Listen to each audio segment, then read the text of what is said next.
आज हम बच्चों क्लास 12th का मैक्रो इकोनॉमिक्स का पहला चैप्टर करेंगे। कुछ बच्चे रिक्वेस्ट कर रहे थे कि इकोनॉमिक्स 12th का जो है पीछे चल रहा है, अभी तक स्टार्ट नहीं हुआ है, 11th का पहले हो गया, तो आज हम 12th का मैक्रो करते हैं। तो हम 12th मैक्रो इकोनॉमिक्स का जो पहला चैप्टर है national income and related aggregates है। तो ये जो चैप्टर है national income and related aggregates her book में अलग तरीके से प्रेजेंट हुआ है। तो हम क्या करेंगे, टर्म्स जो भी इस चैप्टर में है एक एक करके डिस्कस करेंगे और उस टर्म्स को वो कैसे बोर्ड में आता है, कितने मार्क का क्वेश्चन आता है, उस हिसाब से बोर्ड के पॉइंट ऑफ व्यू से प्रिपेयर करेंगे, ताकि हम जनरल पढ़ाई की तरह ना पढ़ लें। और अभी जो है हम अपने हिसाब से रैंडम जो है क्वेश्चन लेके करेंगे, लेकिन जब ये वीडियो ख़त्म होगा इस चैप्टर का तब हम सारा कुछ कवर कर लिए होंगे। फिर हम न्यूमेरिकल्स भी करेंगे।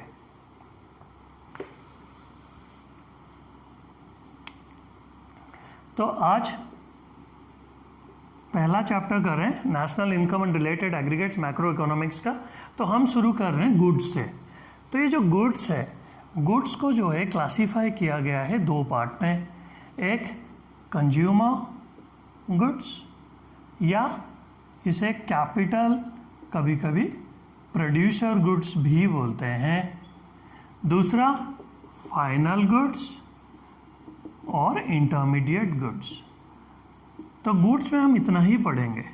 तो अब कैसा क्वेश्चन आता है वो सोचेंगे और उस हिसाब से करेंगे। तो पहला चीज़ बोर्ड में 10 1 मार्कर आता है। तो ये वाला पार्ट जो गुड्स का है ये 1 मार्कर का है। जब भी गुड्स का 1 मार्कर का क्वेश्चन आएगा तो यहाँ से आएगा। और ये वाला पार्ट जो है वो है 3/4 मार्कर। ये तो हो गया मार्क्स का। ये इसलिए पढ़े क्योंकि ये एक लाइन आना चाहिए, 1 मार्कर है, ज़्यादा नहीं पढ़ेंगे। और ये 3-4 मार्क का है तो उस हिसाब से थोड़ा ज़्यादा पढ़ेंगे। अब क्वेश्चन क्या है, क्या आता है इसमें 1 मार्कर में वो करेंगे, और इसमें 3-4 मार्कर में कैसा क्वेश्चन आता है। तो अब पहले मैं तुम्हें 1 मार्कर कराने जा रहा हूँ कंज्यूमर गुड्स और प्रोड्यूसर गुड्स के बारे में। अब कंज्यूमर गुड्स प्रोड्यूसर गुड्स का क्वेश्चन क्या आता है, पहले तो हम डेफिनेशन जो है कंसेप्ट बता देता हूँ, जो कि कभी नहीं पूछते कि व्हाट इज़ कंज्यूमर गुड्स या व्हाट इज़ प्रोड्यूसर गुड्स। पिछले 15 साल का अगर बोर्ड का क्वेश्चन पेपर उठाओगे या 20 साल का उठाओगे, ये क्वेश्चन तुम्हें मिलेगा ही नहीं। तो पूछते क्या है, ये पूछते हैं कि give 2 examples of single use consumer goods. मतलब वो स्पेसिफिकली एक particular type of consumer goods के बारे में पूछ लेंगे। तो बुक्स में तो पूरा एक पेज लिखा हुआ है, तो सब कुछ पढ़ के बच्चा इतना पढ़ेगा और एंड में उसे 2 एग्जाम्पल या 1 एग्जाम्पल भी नहीं आ रहा होगा। तो हम तो सिर्फ उतना ही पढ़ेंगे और बाकी हम डिस्कस करेंगे। तो कंज्यूमर गुड्स क्या है, जो हम कंज्यूम करते हैं। जैसे कि सपोज मुझे भूख लगा, एक ब्रेड खाया, तो मैं ब्रेड को कंज्यूम किया, ख़त्म हुआ, वो एक कंज्यूमर गुड्स है। कैपिटल गुड्स क्या है, capital goods refers to that goods which is helpful in further production. कुछ और बनाने के लिए कोई मशीन लिया मैं, तो उस मशीन से मैं कुछ और प्रोड्यूस किया, तो वो एक कैपिटल गुड्स है, जिसे प्रोड्यूसर गुड्स भी बोलते हैं। तो ये तो रहा कंसेप्ट कंज्यूमर गुड्स और प्रोड्यूसर गुड्स का। लेकिन ये तो आएगा नहीं, आएगा क्या, ये स्पेसिफिकली किसी पर्टिकुलर कंज्यूमर गुड्स या पर्टिकुलर प्रोड्यूसर गुड्स के बारे में पूछ लेंगे। तो हम जो है अभी वही डिस्कस करेंगे। 3 तरह का जो है कंज्यूमर गुड्स है। पहला जो है वो है सिंगल यूज़ कंज्यूमर गुड्स। तो ये जो सिंगल यूज़ कंज्यूमर गुड्स है, तो ये इसीलिए सिंगल यूज है, मतलब इसे एक बार यूज करने के बाद तुम दोबारा यूज नहीं कर सकते।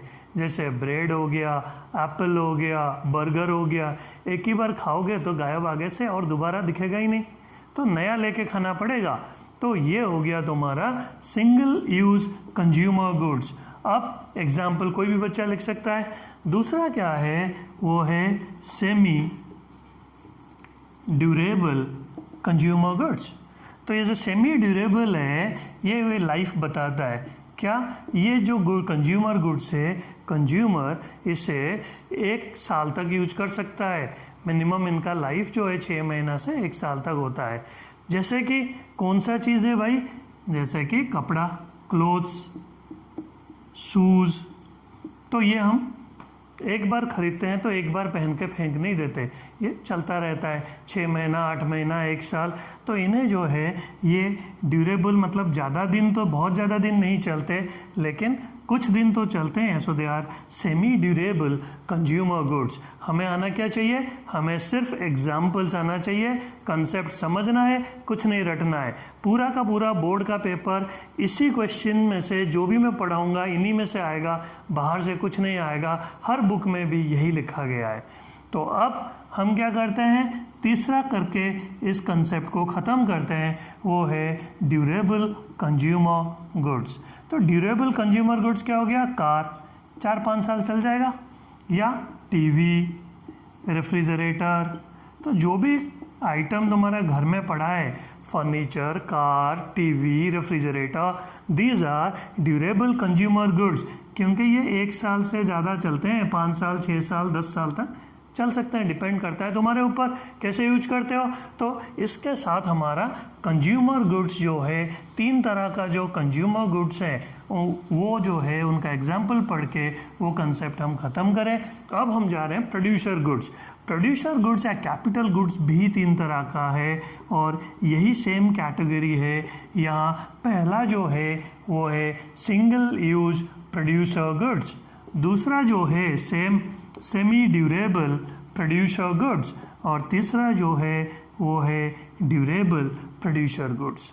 अब सिंगल यूज प्रोड्यूसर गुड्स मतलब एक बार प्रोडक्शन का काम आया और दोबारा वो नहीं कर सकते, वो गायब, ख़त्म। जैसे कि इलेक्ट्रिसिटी, जैसे कि पेट्रोल। तो 1 लीटर डाल के अगर मशीन चलाए, वो 1 लीटर ख़त्म, दोबारा डालना पड़ेगा। तो वो एक ही बार यूज हुआ, इसीलिए इन्हें सिंगल यूज प्रोड्यूसर गुड्स बोलते हैं। अब सेमी ड्यूरेबल क्या है? जो जैसे वहाँ पे शूज़ और क्लोथ्स था जो कुछ दिन तक, 6 महीना, 1 साल तक चलता है, जैसे कि कोई हैमर ले लिए या स्क्रू ड्राइवर। तो ये सब जो है ये हमारा सेमी ड्यूरेबल में आ जाता है। अब फाइनली ड्यूरेबल में आंख बंद करके मशीन लिख दो। तो these are the various types of producer good, single use, semi durable and durable. तो सिर्फ 1 मार्कर आ सकता है, तो हमें सिर्फ इतना जानना चाहिए। बाकी नॉलेज के लिए पूरा ज्ञान तुम्हारे बुक से मिल जाएगा, सब चीज़ रीड करो, कोई दिक्कत नहीं। अब हम दूसरा क्वेश्चन करेंगे। अब सेकेंड क्वेश्चन जो है वो है फाइनल गुड्स और इंटरमीडिएट गुड्स। तो ये जो है फाइनल गुड्स और इंटरमीडिएट गुड्स, इसका डिस्टिंक्शंस आता है। तो हम क्या करेंगे, जब भी इको में स्कोर करना है तो कोई भी डिस्टिंक्शंस लिखोगे तो हमेशा बेसिस लिखना जो है ज़रूरी है, तभी जाकर आराम से स्कोर कर लोगे, क्योंकि एग्जामिनर बेसिस देख कर ही तुम्हें मार्क्स दे देगा।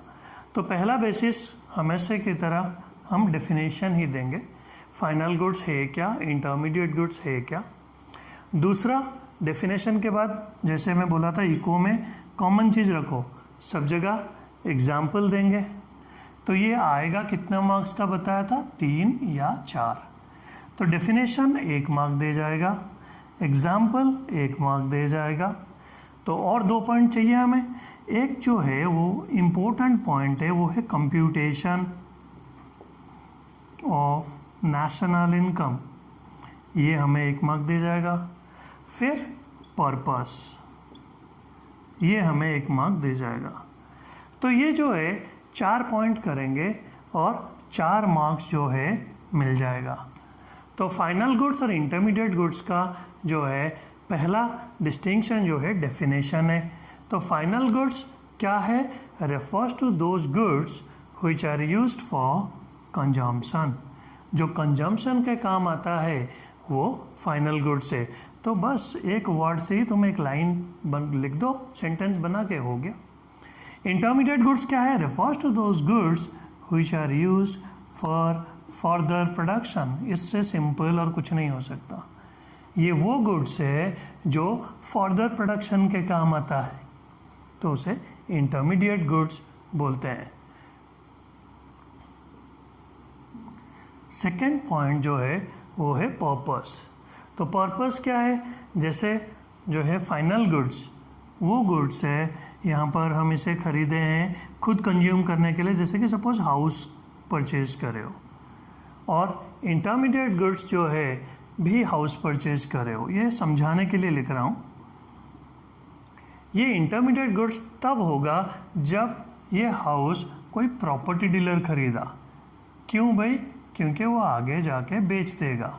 So the purpose is resale. तो कोई भी चीज़ को अगर बेचने के लिए खरीद रहे हैं तो हम तो ट्रेडर हो गए, तो वो हो गया इंटरमीडिएट गुड्स, चाहे कपड़ा भी क्यों ना हो। लेकिन ये जो फाइनल गुड्स है, ऐसे घर, तो ये कौन खरीदा है? कोई इंसान खरीदा, हाउस होल्ड बोलते हैं, तो अपना घर खरीदा। तो इसको क्या बोलते हैं? इसको बोलते हैं इन्वेस्टमेंट, क्योंकि ज़िंदगी में एक बार वो पैसा लगा दिया, अब वो घर जो है सालों साल वो यूज करता रहेगा। तो यहाँ पर पर्पस क्या हुआ? इन्वेस्टमेंट। तो final goods refer to those goods which are used for investment purpose. So the key word is investment over here, और यहाँ पर जो तो की वर्ड है वो है रीसेल। सिर्फ रीसेल और इन्वेस्टमेंट वर्ड को लेके एक सेंटेंस लिखो, रटने की भी जरूरत नहीं पड़ेगा। तीसरा, कंप्यूटेशन ऑफ नेशनल इनकम।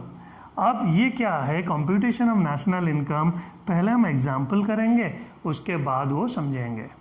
तो एग्जाम्पल में क्या है, सेम जैसे घर दोनों जगह लिख दिया था, यहाँ भी सेम चीज़ में दोनों जगह लिख लेता हूँ, जैसे कि कार या रेफ्रिजरेटर। यहाँ भी सेम लिख दिया मैंने, कार और रेफ्रिजरेटर। तो कार और रेफ्रिजरेटर फाइनल गुड्स भी बोल सकते हैं और इंटरमीडिएट गुड्स भी बोल सकते हैं, लेकिन ये किस पे डिपेंड करेगा कि कौन इसे खरीदा। If car is purchase by house hold, अगर एक बंदा खरीदा अपने घर के लिए कार, या एक बंदा अपने घर के लिए रेफ्रिजरेटर खरीदा, तो वो है फाइनल गुड्स। वही कार अगर टैक्सी ड्राइवर खरीदा तो वो अपना बिजनेस में जो है वो उसको टैक्सी की तरह चला के पैसा कमाएगा, बिजनेस में यूज किया, तो ये इंटरमीडिएट गुड्स है, because this is use for further production. और प्रोडक्शन किस चीज़ का हुआ? वो सर्विस का प्रोडक्शन, वो सर्व करा अपने कस्टमर को। उसी तरह रेफ्रिजरेटर परचेज बाय केमिस्ट, अगर कोई केमिस्ट खरीदा रेफ्रिजरेटर को, या कोई रेस्टोरेंट में खरीदे हैं, भाई क्यों? क्योंकि ठंडा पिलाएंगे लोगों को, तो वो जो ठंडा करके ठंडा चीज़ सर्व करने के लिए ये गुड्स को यूज करा, तो ये गुड्स बन गया इंटरमीडिएट गुड्स। तो हमारा 3 पॉइंट हो गया, डेफिनेशन, पर्पस, एग्जाम्पल। अब फाइनली हम करेंगे कंप्यूटेशन ऑफ नेशनल इनकम। ये तो हम आगे इस चैप्टर में पढ़ेंगे। नेशनल इनकम मतलब एक नेशन का इनकम, एक कंट्री का इनकम। तो ये जब एक कंट्री का इनकम कैलकुलेट होता है तो हम जो चीज़ कंसीडर करते हैं उसमें गुड्स भी कंसीडर करते हैं, क्योंकि गुड्स बेचकर कमाते हैं हम। जब गुड्स कंसीडर करते हैं, हम बोल रहे हैं कि भाई गुड्स तो जो है 2 तरह का है, एक फाइनल और दूसरा है इंटरमीडिएट। तो अभी यहाँ पर हमें सिर्फ इतना जानना है कि फाइनल गुड्स जो है they are included in the computation of national income, क्योंकि आगे डिटेल में पढ़ेंगे। अभी सिर्फ इतना याद रखो कि इसको हम कंसीडर करते हैं, कैलकुलेट जब करते हैं इसे गिनते हैं। And intermediate goods are excluded, ये गिनते नहीं है। क्यों गिनते नहीं है? सब चीज़ डिटेल में पढ़ेंगे। ये क्यों गिनते नहीं है फालतू बता देता हूँ अभी थोड़ा सा, क्योंकि ये बोलते हैं इससे क्या होता है, डबल काउंटिंग हो जाता है, इसीलिए इसे नहीं लेते हैं। सब पढ़ेंगे कि डबल काउंटिंग क्या है, आगे पढ़ेंगे। सिंपल मीनिंग तो डबल काउंटिंग का ये है, counting the value of a commodity for more than once. कोई चीज़ को अगर 2 बार गिन लेंगे तो फिर तो गलत हो गया भाई। तो नेशनल इनकम में अगर हम इसको लेंगे तो ये 2 बार गिनती में आ जाती है। क्यों आ जाती है, कैसे आ जाती है, वो अलग क्वेश्चन है, आराम से करेंगे। तो अभी के लिए सिर्फ इतना याद रखेंगे, this is included and intermediate goods are excluded because if you will include them that will lead to double counting.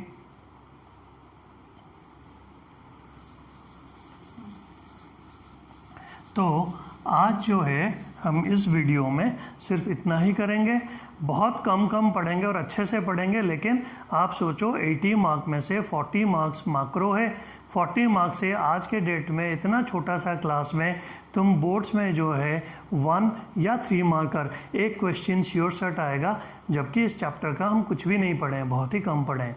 हम सिर्फ वही पढ़ेंगे जो तुम्हें पेपर में मिलेगा। और सबसे इम्पोर्टेंट चीज़, यहाँ जो चीज़ डिस्कस होगा वो करने के बाद तुम्हें सैम्पल पेपर वगैरह का भी ज़रूरत नहीं है, क्योंकि सब चीज़ जो है मैं डिटेल में कराऊंगा।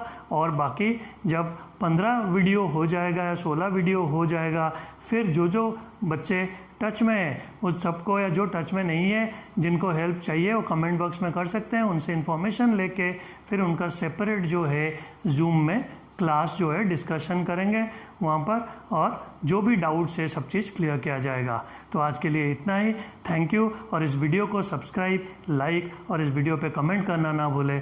Thank you.